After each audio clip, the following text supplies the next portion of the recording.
ദുബായിൽ തൊഴിലാളികളുടെ താമസ കെട്ടിടങ്ങൾ നിർമ്മിക്കുമ്പോൾ ശ്രദ്ധിക്കേണ്ട മാർഗനിർദ്ദേശങ്ങൾ പുറത്തിറക്കി ദുബായ് നഗരസഭ. തൊഴിലാളികളുടെ ആരോഗ്യവും സുരക്ഷയും ഉറപ്പുവരുത്താൻ ലക്ഷ്യമിടുന്ന 8 നിർദ്ദേശങ്ങളാണ് ഇതിൽ പ്രധാനം.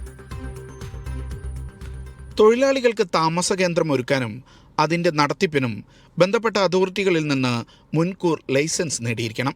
ആസ്ബറ്റോസ് പോലെ ആരോഗ്യത്തിന് ഭീഷണിയാകുന്ന വസ്തുക്കൾ കെട്ടിടത്തിന്റെ മേൽക്കൂരയിൽ ഉപയോഗിക്കാൻ പാടില്ല. തറഭാഗം എളുപ്പത്തിൽ വൃത്തിയാക്കാനും കഴുകാനും കഴിയുന്നതാകണം. തറയിൽ വിള്ളലും ദ്വാരങ്ങളും പാടില്ല.